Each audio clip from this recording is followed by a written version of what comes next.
प्यारी साध संगत जियो, सभी को राधा स्वामी। आज के इस एपिसोड में हम अध्याय 9 के बारे में जानेंगे, जो है नामदान की अरदास। राधा स्वामी।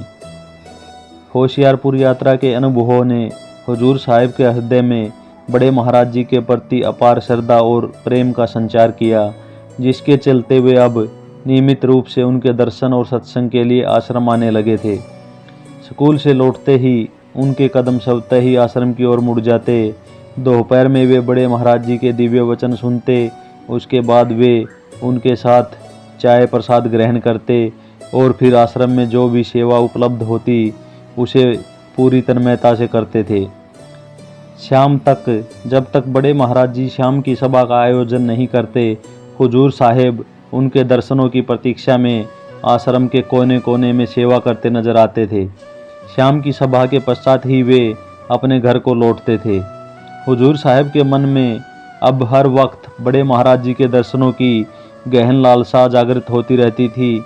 अब वे शनिवार और रविवार की छुट्टियां मित्रों और परिवार के साथ बिताने की बजाय बड़े महाराज जी के सानिध्य में आश्रम में समय व्यतीत करने लगे। ज्यों-ज्यों सत्संग का प्रभाव हुजूर साहिब पर गहरा होता गया, उनके सांसारिक बंधन हल्के पड़ते चले गए। जब भी उन्हें खाली समय मिलता, वे आश्रम में ही पाए जाते।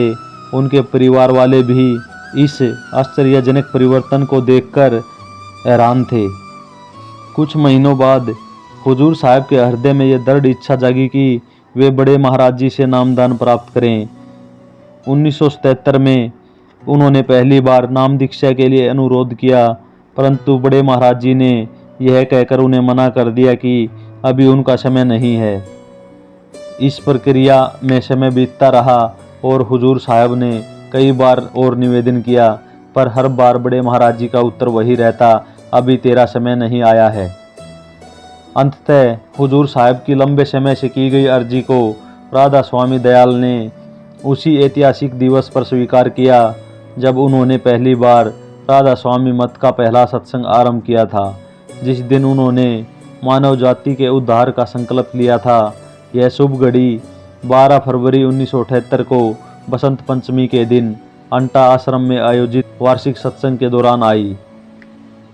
उस दिन बड़े महाराज जी ने 2 महीने की गहन साधना के बाद अपना मौन तोड़ते हुए अंटा आश्रम में सत्संग की शुरुआत की और नामदान से पहले अचानक भाई रामकिशन जी को मास्टर कंवर को बुलाने का निर्देश दिया।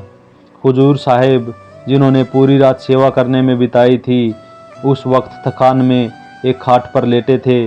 उन्होंने सोचा था कि वे थोड़ी देर आराम कर लेंगे जब तक बड़े महाराज जी नामदान समाप्त नहीं कर लेते, लेकिन जैसे ही वे लेटे, भाई रामकिशन जी उनके पास आए और कहा, उठो मास्टर जी, आपको बड़े महाराज जी ने नामदान में बैठने को कहा है, आज आपको नाम मिलेगा।